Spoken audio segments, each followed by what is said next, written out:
Welcome, everyone, to another podcast. Thank you so much for joining us. Again, we have my special co host, Amy Sawyer, all the way from Norway. And our special guest, hi, Amy. And our special guest today is Jessica Condon, an Australian singer from Melbourne. She's a singer, musician, and I believe you're a mezzo soprano as well. Yes, I sort of delve between soprano, mezzo soprano life, Okay. versatile life. And you're also an actor, and your Hmm. talent knows no bounds. You have an Oh, bless. extensive background in musical theater and classical voice. Everyone, Jessica has cultivated a distinctive style that blends elements of jazz, theater, classical, and contemporary music. Whether performing acoustic interpretations of beloved classics, of commanding the stage in a musical production, Jessica brings emotional depth and technical excellence to every performance. Her ability to take iconic songs like Summer Over the Rainbow, we're familiar with that one, Stand By Me, and What a Wonderful World. What a wonderful world. Oh, wow, you do a better job than me. And infuse them with her own modern sensibility is a testament to her artistry. From starring as Maliva in Einstein Master of the Universe to captivating audiences in Kinky Boots and Priscilla, Queen of the Desert, Jessica's versatility shines in every role she embodies. Now based in London on a 5 year exceptional promise talent visa. And I believe you said you're going back to Australia next week? Yes, I'm just going home for 2 months. I've not been home much because of COVID and all those things. So, yeah, going home for a nice 2 month time with my family and just be home for a bit. That's awesome. Yeah. So so based in London, you've been there for 5 years, exceptional promise talent visa. You continue to carve your path in the vibrant music and theater scene, mesmerizing audiences with your soaring vocals and heartfelt storytelling. Welcome, Jessica Conlon. I really appreciate you being here. What a lovely intro. Thank you. That was You're very very sweet. welcome. Oh, definitely. We like to treat our guests with, like queens and kings. Oh, Um, bless. Jessica, I'd like to ask you, your musical background spans multiple genres. How do you Yes. approach blending different styles into your performances?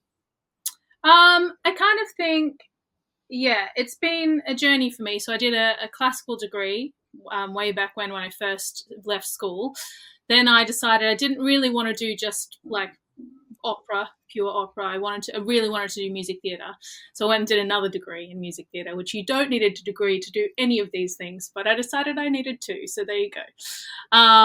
So yeah, I kind of think it helps me in terms of my music theatre versatility and my vocal versatility. But I think I just kind of make my own sound, which I'm kind of discovering in, later in my sort of having had a career for a little bit now, is that, yeah, I can own the fact that, yeah, I can belt my tits off and then I can also, um, legit it out as well. I think that's great. Sometimes it can be hard to cast me because they struggle to know where to put me. That can sometimes be a bit tricky, but I do think musicianship wise, it's a skill of mine that I'm still discovering how to use to the best of my ability.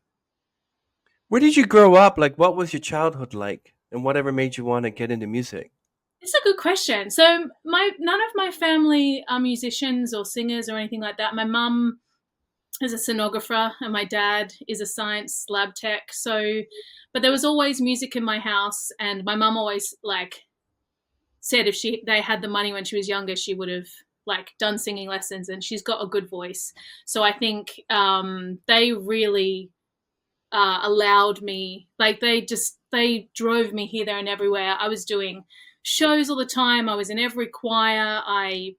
Um, I played like 7 million instruments. Like it was just, they just gave me opportunities. I think my mum probably wished she had when she was younger, because it just was more available for my generation, I think. So I kind of grew up as a chorister, a choir girl. That's kind of how I got into singing and why I sort of come from a music background. I started playing flute when I was 7 years old, so I kind of came to singing from music, if that makes sense. And then, so then I was in the Gondwana Voices, which is like a Australia-wide choir. So every year I'd go to Sydney for like their choir camp. And then I got to go overseas with them. So I got to perform at the proms and everything. So it was like amazing opportunities. I went to Mexico, I went to Canada. Like, it was great. And I got great skills in musicianship through that experience. And all while doing that, I was in shows and, everything I could do at school. And then, I was in a group called YBC, which is Young Australian Broadway Chorus. So I was singing, dancing, and acting all through that sort of my teen years as well. So, it was kind of that's why I think I'm so like, I have lots of different bits of my skill set, because I didn't just do music theatre from when I was younger. I love singing with other people. And I think that started quite young, is this collaborative thing of singing with others and making music with other voices. I just think there's nothing better really than that. Yeah, you said you played millions and millions of instruments. I know you play the flute, but you also play the keyboards as well. Which one do you excel at? Oh, that's a good question. I sort of excel at singing now. I'm not going to lie to you.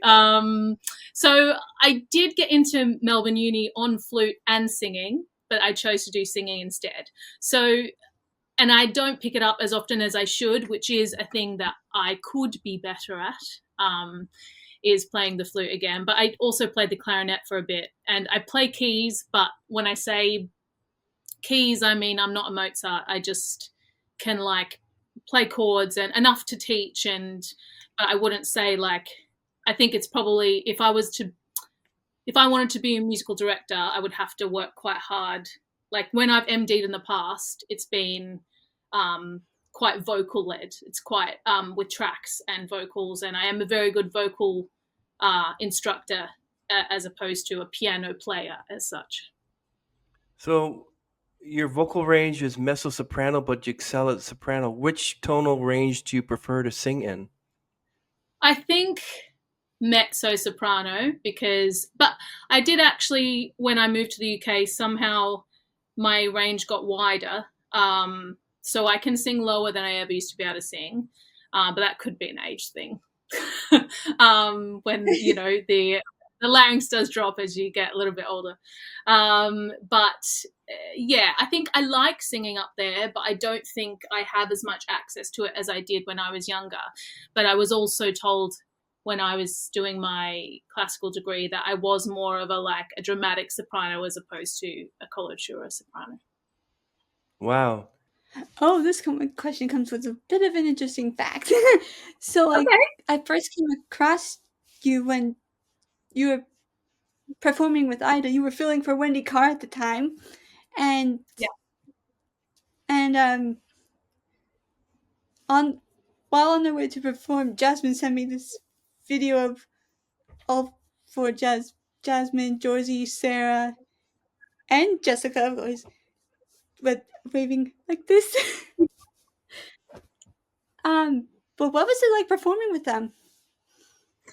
It was great. It's so nice to have a group that does crossover stuff. Like, I just think it's very unique what they do, and it means that I can use the skill set that I have developed in terms of my versatility, and it was kind of seen as a plus for them, especially for covering Wendy, because she does more of the as well as the classical stuff, more of the mixier, beltier stuff as well.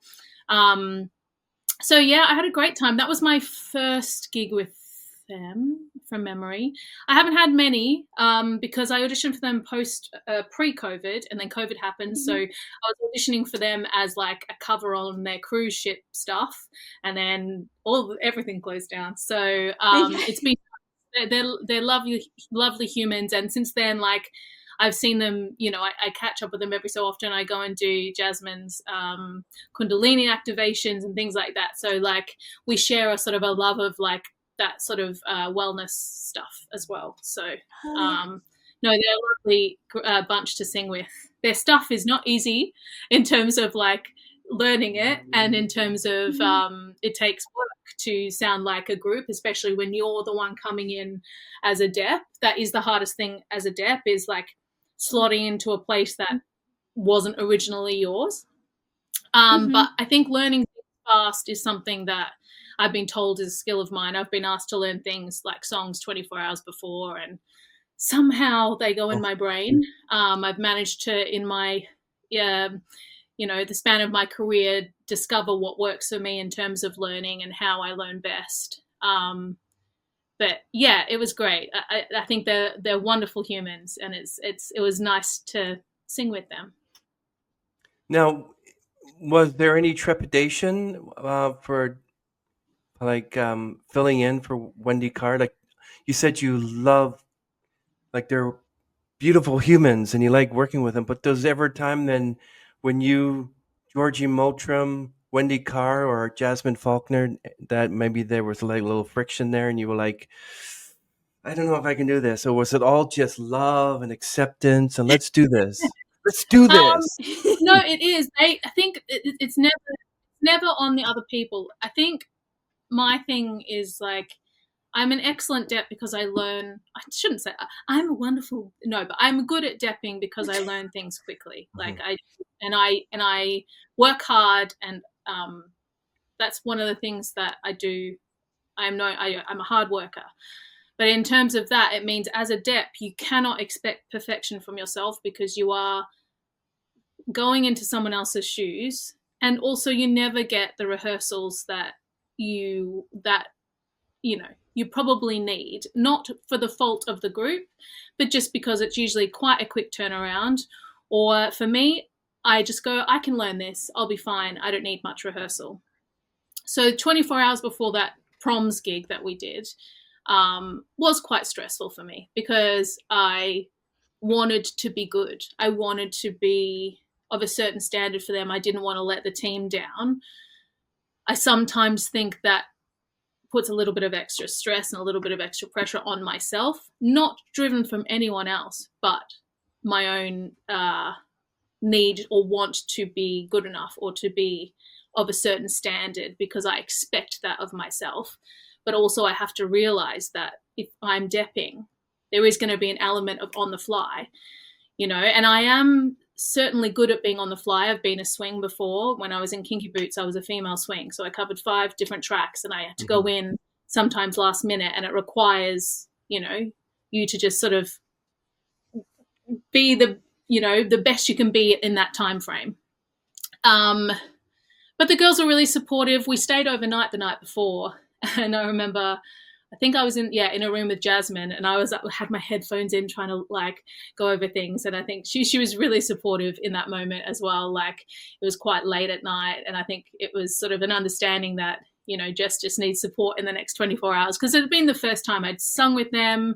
It was a really decent amount of music that I had to learn, and big shoes to fill, because Wendy's amazing. So yeah, I think it's just from a place of me putting pressure on myself more than anything. Yeah, you're talking about being part of the Australian cast of Kinky Boots. Like, how did your time there and other musical productions shape you as a performer? Well, that was my first sort of, very lucky early on once I'd graduated from drama school in Australia. I kind of went from like one gig to the next, which was quite nice. So I'm always grateful for that. Which I've had a bit of a slower time in my career here, I'm always like, but I was very lucky when I first graduated, so I should do #grateful. But yeah, my time was great. It was challenging because I was fresh out of drama school, so I wanted to just be on stage. And when you're a swing, you watch and you learn and you wait for your turn. So that was tricky to sort of have that energy of drama school and like wanting to get out there and perform. And then you just have to wait until it's your turn. But when it is your turn, you're saving the show. So it's like amazing. And when I'd go on, it'd be like I'd be the fresh energy of the cast, especially because it was a 14-month contract. So if I went on in the 13th month, I would bring a fresh energy to something they'd been doing for a long time. which is nice to be sort of that fresh energy on stage. And I had my own like way of learning things, and had my spreadsheets of all my notes that I'd made, which I'd look at if I needed them. But by the end, I really probably didn't need them. But I had them in case like there'd be 6 months where I didn't go on for a track. I'd just look over the notes just in case, because there's things you don't think about, like the backstage choreography where you put your all your props and where you do your quick changes and things like that. You might not like remember as well as being the stuff that you see on stage. Yeah. Was there a specific moment you knew you wanted to pursue singing as professionally? It's a good question. Was there a moment? I don't think there was like a specific moment. I started singing lessons when I was like 12. So I think it was a gradual thing. I remember when I was like 4 or 5, I went to see the Wiggles, which you guys probably don't know who the Wiggles are. Oh yeah, we know the Wiggles. Oh yeah, I do. You're in Canada, definitely. And they were like my first concert I ever went to go and see. And I was always very like, I loved music when I was younger. I loved like, my mum would always have like ABBA on and Queen and things like that. So I don't think there was a moment when it like sprung to me that I wanted to do this. I think it was kind of like, there was never like a question. I remember when I graduated school, I was quite like dedicated to, like, I was a very good student. Like I did the work and I put in the work, and I did quite well in year 12. Like I got a good final mark.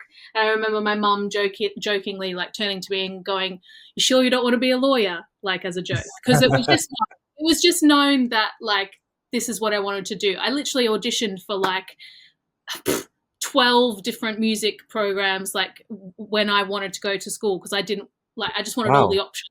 Like it didn't matter where I went. I just wanted to be doing it. So luckily it worked out in the end. Quite nicely for me. I got a lot of skills along my training, and I would do it 1,000 times over, because I think my singing skills are what they are because I started from a classical music background, which I'm grateful for.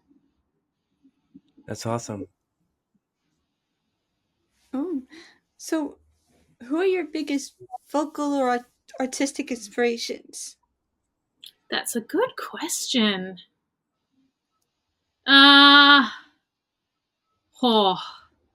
Who's my biggest inspirations? Ooh, she's got you thinking. She does this all the time. I don't know what's wrong with her.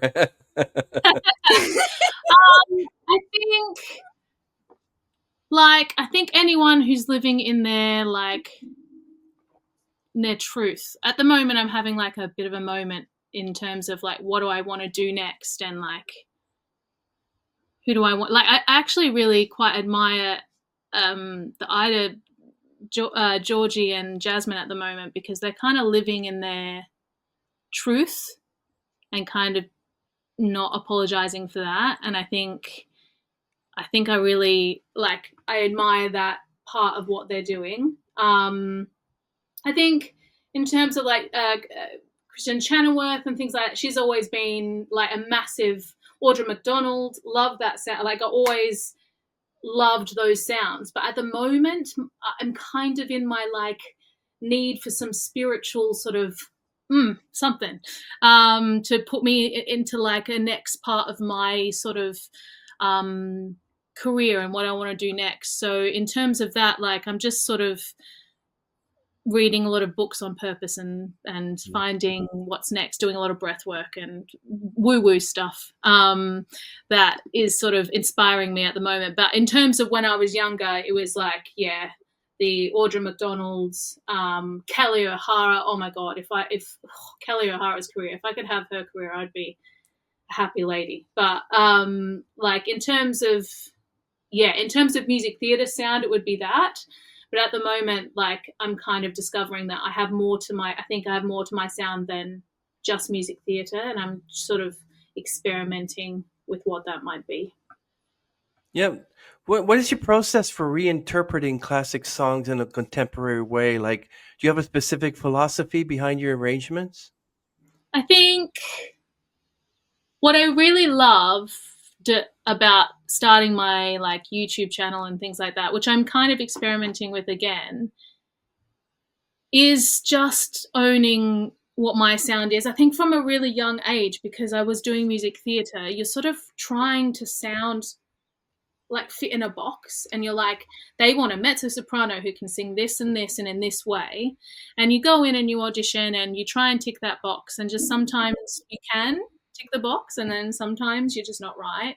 And for me, I think it's just owning, yeah, I think it's about sort of, because I don't know, I think because of music theatre, it's this idea of like the perfect sound, and I always put a bit of pressure on myself to be right in the style, and like you've got to tick boxes, and you know, be a certain, you know, vocal type, and you've got to hit the right style for the show. That's kind of changing a little bit now. It's a kind of a bit more broad in terms of casting and things like that.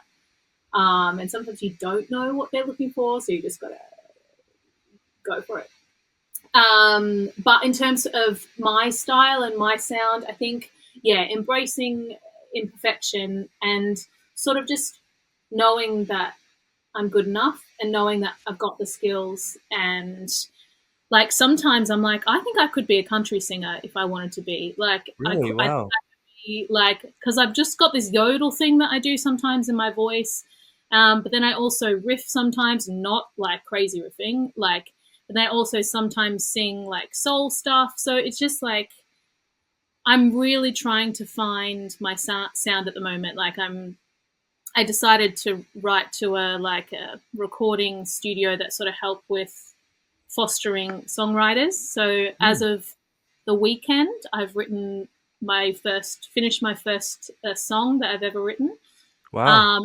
That was not the direction I thought that song would go. It's very like quite like, it's got a beat to it, and it's quite not something I'd ever thought I'd write, but there you go. So I think I'm just sort of playing around. Like I like quite folky stuff as well. So I think embracing that and being okay with not fitting in a box. Yeah. Is there a particular moment in your career that stands out as especially meaningful or transformative? I'm sure there's been many. Let me have a think. I think the work that I enjoy the most in terms of theatre is new work. So when I did Einstein Master of the Universe, and I recently worked on the workshop version of The Hat Pin, which is an Australian musical, here in the UK, and they're where I'm in my happy place, like being able to really be creative, because like as much as I love music theatre, even when we did Kinky Boots, it was like stand on this spot, sing this line. Like you don't have as much creative input as you may be led to believe in drama school. So new work is probably sort of where I feel like I've thrived the most and where I'm my happiest point. So especially when I did Einstein Master of the Universe, like she holds a special place in my heart, that character, because she was I was telling a story of a woman who did so much work and but never got any acknowledgement for it. And that to me was like quite an important story to tell. And because I got to make her, because no one had really ever done that role before, it means that like a part of me was her, because yeah, I just feel a stronger connection to those characters. And I can bring a lot more of my own choices in, which is a fun creative process, and also quite meaningful. So I think they stand out a lot because they're the times I feel at my best in terms of creativity. Yeah, and I think that's where my brain's going right now. So I'm going to leave it there unless I think of something else. Yeah. Actually, I've got one. So I randomly competed to represent San Marino in Eurovision a few Wow. years ago. And that was the most random, the most crazy thing I've done ever. It cost me money in terms of flying to San Marino twice in the space of 6 months after COVID when we were poor. But it was like the best on the whim random decision I've ever made. And it's a highlight just because I just YOLO'd it up and I said, fine, I'll just go with this. And I was in San Marino, like theatre, singing a song this composer had written and asked me to do. And, you know, I did pretty well. So I was pretty happy, but it's random and probably a highlight just because of the amount of gumption it took just to go for it. Yeah, and when you're talking about Einstein Master Universe, you played the character Maliva. Yeah. So that was a quite a memorable experience for you. How much of Jessica is in Maliva? I think a fair bit. I think especially because because I auditioned for the role, so they picked me to do it, and there was no pre-recordings that happened. So like I live quite, especially when I was because that was I just graduated. Yes, or yeah, it was quite soon. I think it was post Kinky Boots. I can't remember now the timeline, but so like early on, I especially loved living in my like mixier sound, and I really felt like I could be truthful in how I wanted to present her. She was very strong, but also vulnerable in terms of, and it was quite heavily sung production. So, yeah, it was just quite nice.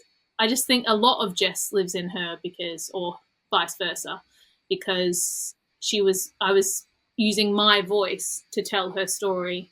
And so I think they're one and the same in a way. Oh. Do you have a dream role in musical theater or opera that you've yet to Oh, perform? many. Yes. So I think it's evolved. There are many. I think one of them, and it has been for a long time, is Maria in The Sound of Music. I just think and Mary Poppins. Like my students, so I teach at Erdang. I teach singing there. It's a music theatre university, and my students literally call me Mary Poppins because I bring a bag of goodies that I pop out when I work with them. I've got this endless bag, so they call You me. take a hat stand out of it too? Yeah, I wish. Sometimes I wish I had that magic bag because the weight on my back sometimes. But they also call me the Australian Sutton Foster, and I'm not against it. I'm like, I could get behind that. They're like, you sound and you even look like her. And I'm like, I'll take it. But so, yeah, Mary Poppins, Eliza and My Fair Lady, like all those classic roles are things that I've always wanted to play. But Maria probably is the one that I feel like I could access quite well in terms of me. But then I've also got shows like I'd love to play like a pilot in Come From Away. Mm. I'd love to be in Come From Away. Like Wow. it's one of my dream shows. I've seen it cry every time. But like Light in the Piazza, like there's just general shows that I would love to be in, not necessarily a particular role. But like I'm quite right for things like Wicked and Les Mis and things like that. So it would be great to be in those shows. Like I would love to play Fontaine one day. I think I'd do a decent job of that. But yeah, I think there's a plethora. Do you like Defying Gravity? It's like just kidding. Do I like the song? Defying Gravity from Wicked. I was just being. Oh yeah, I've definitely sung that. I was up for Australians, I think. I don't know. It's a difficult song. It is a difficult song. It is. Mm-hmm. But yeah, there's lots of shows. But I think for me, yeah, I think there's ones that I've wanted since I was a kid that would be dream to do. But that it evolves. Like even things like next to Normal. I would love to be in that show. Mm. Dear Evan Hansen. Ones that really have a I story. like that That's one, Dear Evan Hansen. Yeah. What I Oh, love about the shows that I've done, like they've had quite strong stories and like I just really like the idea of like changing people's minds and changing people's. That's why I want to do what I do. That's why like I sing, because I want to change how people feel. And sometimes I feel like some musicals, jukebox wise, aren't necessarily going to do that. Yes, I would definitely say yes to a role in a show like that, but I don't think it's necessarily a dream role for that reason. But I would definitely be right for it, if that makes sense. Like Priscilla even is sort of a jukebox musical, but it has such a strong story about being who you are and embracing all your, imperfections and just owning who you are, as Kinky Boots does. So they're two shows that I've loved doing for that reason, and I don't think I would have loved them as much if they didn't have as much of an impact on the audience. Like when we were doing Kinky Boots, we were at the time in Australia, it was the decision for say yes to marriage equality at the time, and so we did quite a lot of work towards that campaign, Nice. which was really nice. And like we had a lot of people come to see the show who weren't expecting what they got from the show, because obviously our angels come out like 20 minutes into the show. And I think it sort of shocks some people. And so, it's quite nice to have that effect, and they sort of go away and think, oh, maybe I could be a bit more accepting of people who I don't necessarily embrace right now. okay. Oh, so you performed in a range of settings from grand venues to intimate stages. Um, how does the size of the venue affect your performance experience? That's a good question. Yes, I've done a lot of cabaret. So it does affect sort of. I quite like the intimate setting, because I do like the idea of being able to interact with my audience and like see them and sing to them. Like I did my own little show a few years ago, and like being able to sing my own stuff and like see my friends in the audience and things like that. It was quite nice. But like cabarets, they are a different bag, because when you are in a massive theatre, you can't see everyone. You barely see the people in the front. And ideally, you don't want to be sending your performance to them, because then you're neglecting all the other people at the top. So it's definitely a different sort of the skills are sort of slightly different. And I do enjoy the intimate nature of like cabaret and sort of, but it's where I struggle a little bit with the online singing online, which is where YouTube I struggled a little bit with. Like I like singing live. I like having an audience. So imagining an audience there, yes, is great. And it's the same with doing a self-tape, which a lot of auditions these days are self-tape first. And it's just hard. It's like you have to show who you are in a minute song or minute and a half. And if you have a setting in your house that isn't maybe as nice as someone else's, or you don't have as nice of an acoustic in your house, it can be a little bit trickier to be as authentic as you'd like. But I definitely think, I do like, I'm trying to decide which one I prefer. I do like to be able to embrace my audience, but when you're in a bigger setting, you're giving to more people, so that's always good. We always like that, so I like both. Yeah, and when you perform, you want to make sure that who you're performing to will like you, so that they want to check out other performances you've done. How do you prepare for live performances, and do you have any rituals before stepping onto the stage? Oh, good question. I do. I have many.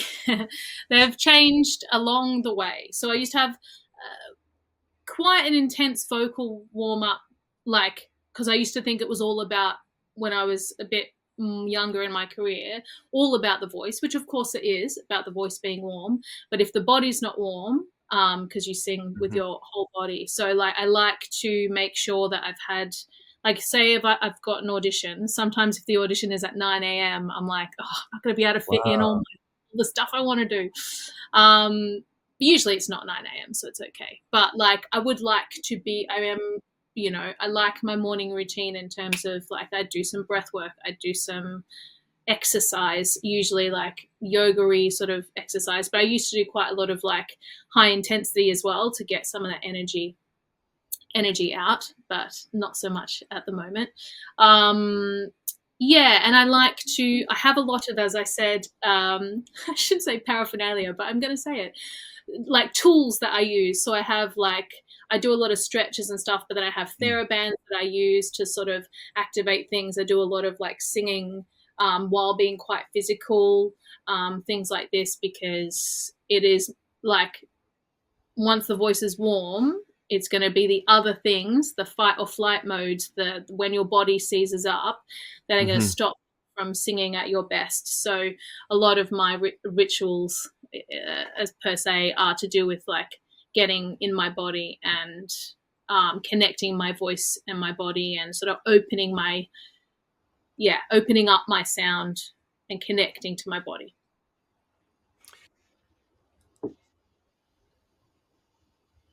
Oh, so what has been your most memorable performance experience so far, and why? Oh. Sorry about that. That's Amy. That's what she does. Yeah, it gets you. I think, this is a really tricky one. My most memorable performance and why. I think we did like a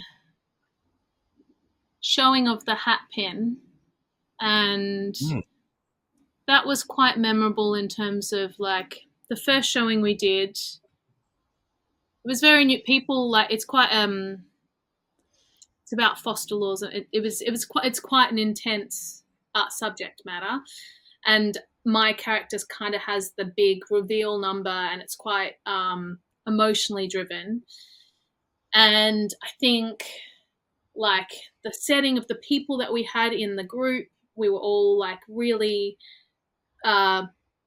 engaged in the story and really wanted to show what the musical had to offer.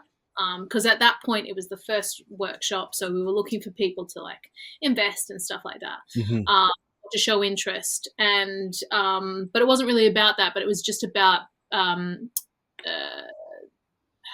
doing the piece justice. And I just think I just felt really connected to that piece, and yeah, that I was telling like a really important story. And yeah, it was in a room in where were we? Like a music uni at in the UK, and like it was maybe 50 people max in the audience, maybe 30. So it wasn't like this massive thing, but for me it was quite memorable in terms of the commitment to telling just like such an important story. I think that was quite important to me, and it sticks in my brain. I'm trying to think if there's another one. There's been a few. Like I got to sing in Australia House as well, which was pretty epic. They did like Australians to the West End concert, and I was asked to be in that. And what about Sydney Opera House? Did you get a chance to ever perform in there? As a kid, yes. One of my choir days, I did Sydney Opera House and BBC Proms at Royal Albert Hall. So I got to do a fair few cool things, and I got to do the opening ceremony of the Commonwealth Games when I was 16 as well. So like I've done some pretty cool things in my time on this earth, which is pretty cool. But I probably should have thought about some of these questions before coming on. But I think that's pretty good one. Like, I just don't think it needs to be like there's wonderful things like being cast in my first musical. Of course, that was a highlight. But in terms of highlight as a musician and as a performer, I think Hatpin takes it. And I was very connected to that show and that piece. So, yeah, I think that's the one for me. It's amazing. Okay. When you're not performing, what helps you recharge creatively or emotionally? Also, great question. I think it's really important as a performer to have your day-to-day things that you like to do. Otherwise, you burn out. And you like when you're not in work, which sometimes it can be a while between jobs, like then you start to get despondent because you don't have anything else that you like to do or that fills you up. Like at the moment, this whole like idea of being a songwriter, I'm like quite shocked because I've never tried to do it before. So this is quite a new sort of exciting sort of thing for me to do. So I like to be quite active. Like I don't like sitting for too long sometimes, which sometimes when I be behind the piano for too long, I do get a little bit like, oh, I need to go outside for a bit. So I do a lot of movement. So there was a while where my day job was teaching fitness. So I'm a fitness instructor as well. I've taken a break from doing that because now I just teach to pay the bills. But yeah, I taught like all the things, strength and conditioning, cycle, all the things like that. So I do really like wellness and moving my body and nutrition and things like that. So I do really try and like look after myself. Sometimes, these things happen and you get under the weather and things like that. But as a performer, if you're not looking after you first, you cannot be giving to other people. So I say this to my students all the time. Like I'm like, if you're putting junk in the system, you're gonna feel like junk. Like you're gonna just not feel it as good. So it's about like, go out and have a wonderful time and all those things, but it's about what you do like long term. So I really do try and like look after myself where possible. Like I'm not a massive drinker. I don't really like alcohol. But yeah, I say my day to day, I like my morning routine. I like walking. I like being in nature. I've discovered yoga. I used to be more of a high intensity human, but I've had to take a break from that because getting to the point in my age where I just need to zen out a little bit. I like breath work, meditation, things like that. I am quite like, as I said before, like I'm quite drawn to like, I can be quite hard on myself, and I definitely get like this perfectionism sort of thing. So I'm trying really hard to I'm trying really hard to be less hard on my. So like I'm trying to embrace more, spiritual practices and trying to really allow my body to de-stress and things like that because being a performer is such a high stress job sometimes. Like you're expected to go into this audition and show them in 5 minutes what you've been spending your whole life working on. Like that's quite a stressful thing to do. So, and especially when the auditions are sometimes can be few and far between, there can be a lot of pressure on that moment. So if you don't I think for me, discovering sort of some easier practices that aren't as stressful, it's like when they say if you're a lawyer and you go in your downtime to do a HIIT workout, you're just putting stress on top of stress on top of stress. So it's like if you lead quite a stressful lifestyle, it's also quite good to embrace some more spiritual, slower movements to give your body a break, because I'm not very good at taking rest. So I've been trying to embrace that a little bit more. That's good. And you mentioned you're a fitness instructor. I can imagine someone coming up to you and saying, well, hello, Jessica. I saw your last performance. I'm so gobsmacked. Yeah, literally awesome. on bike. One of my favorite things to teach was cycle because of the music. It was all music driven. So like I would sing to them on the bike, and so when I left, they were just like, so they were, please don't leave, like your music and all that. But I had to take a break from teaching. I just taught too much of it, and my body was like, please stop. but like, yeah, I'd sing to them on the bike. I'd be like, oh, I want to dance with some. I'd be like Oh, nice. singing at them, which they loved and I loved. So it was just a nice way of like a little bit performative between, being a performer, So you're talking about writing your own songs, and so what do you think of AI and music? Are you against that or for that? AI in general. I'm not a very good tech person. I wouldn't say like I'm not good at posting on Instagram, and I could be better and I should be better, and I will be working with this team through this studio. They work with you on sort of developing your brand, and they help you like develop who you are online. So that will be quite helpful.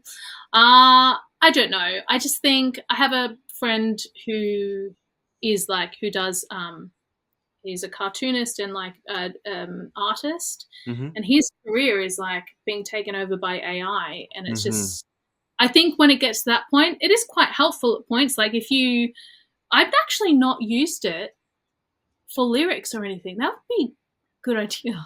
I can literally. I used to do cartoons when I was younger. I had my own character, and my brothers, and they loved it. My father loved it. I could easily take maybe my family, my father, maybe my mother, and I, and put it through an AI and create like this comic. Yeah, like you can do comics. You can do like you can do anything, Pixar and that's type kind of stuff. scary. Yeah, It kind of freaks me out in a way that it can do anything, and I do use it. Like I do a bit of admin as like I work. Me and my partner work together for his business, and it's very useful when you're like trying to make your email sound better, or like when you need some advice on something. Yeah. But yeah, I haven't thought about putting like, because I would put like what word rhymes with this into Google or whatever for songwriting, and I hadn't even thought about using AI because it's not something that's, because I've got two brothers, and he's 9, one of them's 19, and that's like kind of their era that they naturally would already go to that because it was like built into their life. Whereas I feel like Instagram is like already enough for me. But you make a good point. I don't know how I feel about AI. It freaks me out a little bit, I'm not going to lie. Just because I feel like I'm not worried that they're going to take surely they can't take live performing away with AI, because there's nothing like a live performance, in my opinion. And talent, true talent is human. Yeah, and you can't get, and that's what I love about performing is like the truth behind it, and like what happens in the moment and things like that. And I just feel like AI can't do that. It can pretend, and it probably could do a decent job, but it's not the same as a real, it's the same as doing a self-tape compared to a live audition. You're just not going to get the same as in the room. But yeah, it's useful. I think it has its uses. Okay. What would a dream collaboration look like for you, living or historical? What would a dream collaboration look like in terms of, sick. Like I could pick anyone to work with. What? Okay. Okay, I think right now I like working with other musicians. So like, I'd love to get the Beatles. I'd love to work with them, like do some songwriting with them, because they're like the pinnacle of songwriters in terms of, that's a tricky one. But then I also love the Hayley from Paramore. I love her voice, so I would love to. Wow, Hayley's a good singer. Yeah. I think she's amazing. And she went solo and she called herself Hayley. So it's like, yeah. I love her version of "Use Somebody" by, why has it gone from my brain? Use somebody. I sang it the other day. Anyway. Here's a mic, you can sing. I think probably working with some amazing songwriters and like musicians, so people who can play. Like one of my favorite things to do is to have like a jam session with new someone I've never worked with before, or like other musicians. So Like the other day I had a gig with a friend of mine and a piano player, and we just sort of jammed the whole time. So I think finding really good, strong musicians, which, the Beatles are, they were, who can play and you can just like jam with them. But also the Pentatonics, I would love to work with them. I like Pentatonics. Oh, Yeah, yes. yeah. And one of them Like- left recently, I think. Oh, interesting. No. Yeah, I love a cappella and I love just singing with me too. other voices. So I think I've answered with multiple people, but I think I love that. So I'd love to work with them. There's multiple things, but I think jamming and just finding fun sounds and just having to sing is like one of my happy places. So yeah, I'll go with that. The Beatles, Yeah, Stephen Paramore, and the Good thought. Pentatonics. Mm-hmm. amazing thought. Yeah. So yeah, as an opera singer, you have to actually sing in different languages. I should have asked this before, but what languages do you sing in? Oh, I used to sing in more languages. Oh. That was the challenge for Ida Girls. It had been a long time since I sung another language. When I did my sort of final performance for my uni degree way back, my first one, I did sing in like Spanish, French, Italian, all the things. The languages I don't think come to me as naturally as maybe some other people, and singing in French I find so difficult. Like Wow. really difficult. I don't know if it's the sounds, they're so specific that and I don't know, I'm very good at learning, like I have a very good learning brain, but when it comes to learning in other languages I find it a little bit more tricky because I'm not fluent in those languages. I have less access to like ways of my brain remembering them. Mhm. So it kind of just, of course I know what it means, but then it sort of becomes like I have to try and remember the sounds in association with what it means. And when I'm trying to learn it quickly, that's the issue. So because of Ida, I was learning them at quite a pace. So that was sort of the hardest part, was the language stuff. But I wouldn't say I'm fluent in singing in any other languages apart from English. But I can have you do ever it. heard of Christina Johnson? Maybe. Okay, she's another opera singer. I believe, Amy, she's a coloratura soprano, I think. But she was talking about how she had to go and perform in Hebrew, and she only had a week to learn it.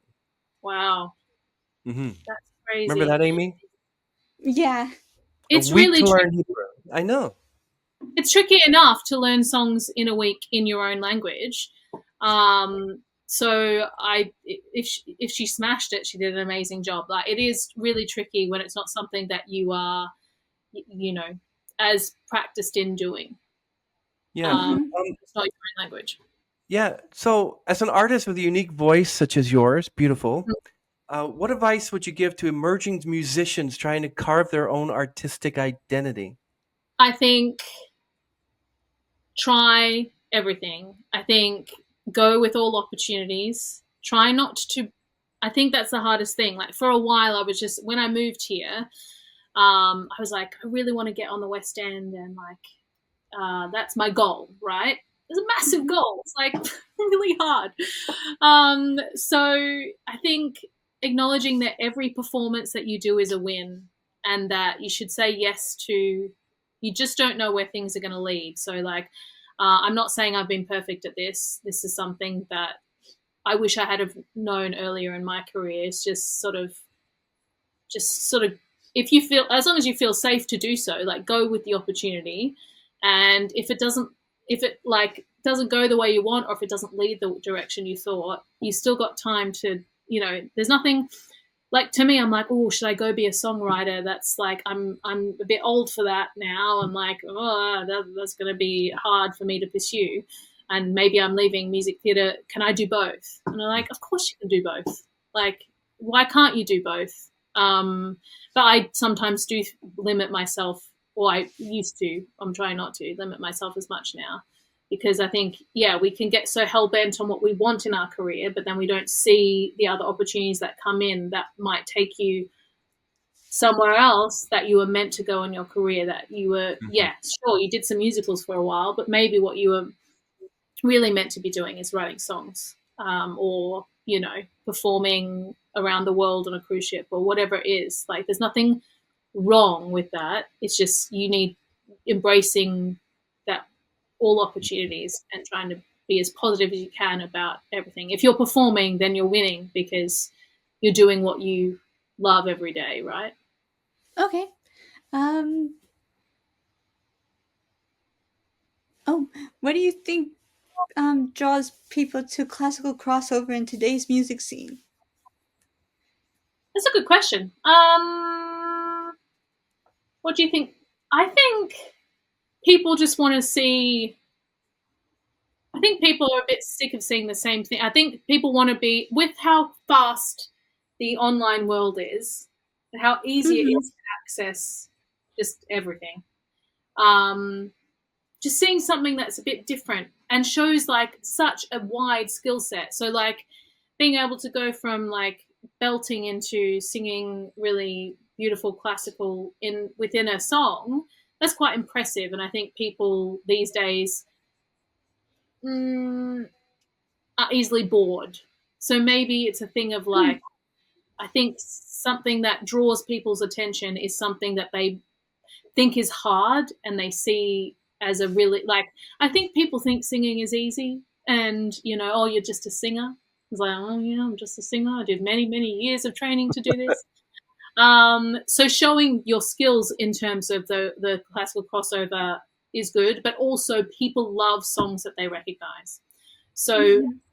you know, messing with the song that they know, but they still know it. They go, oh, I know that lyric. Oh, that's different.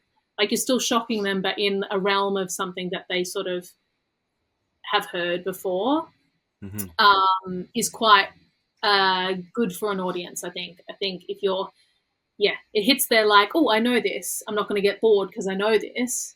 But also surprising them in how you present it, I think, is important for an audience these days.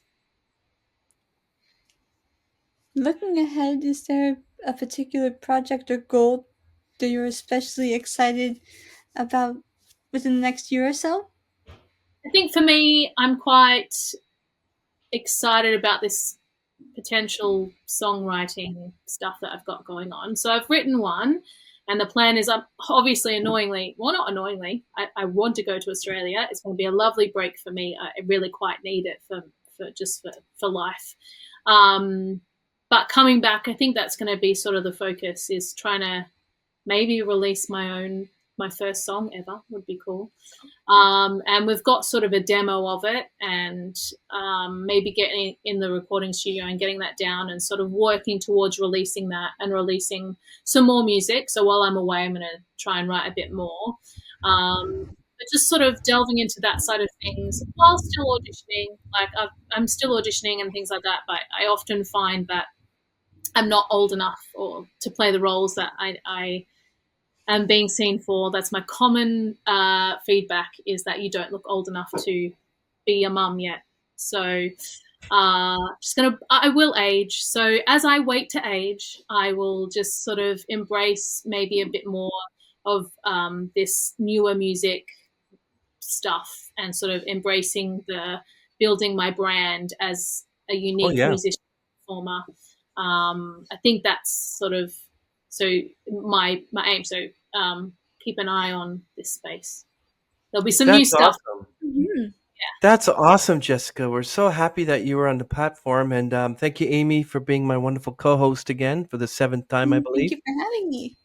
You're very welcome, and thank you, Jessica Condon, for joining us here. And you're so special and such amazing voice, and we Oh, look forward thank to you for having hearing me. that. You're welcome. Looking forward to hearing some new music from you pretty soon. Just keep an eye on this space, and I really appreciate all the. It's nice to just review my career on and have these questions. So you just sometimes Yes. don't think about these things, and when you ask them, you're like, oh yeah, I did that thing, and Thank you. amazing. Thank you so much, Jessica. Okay, Amy. We're going to end the stream, everyone. Thank you for joining us and watching this wonderful episode. Wait right there, Jessica, and wait right there, Amy. Okay. Mhm. See you, everyone.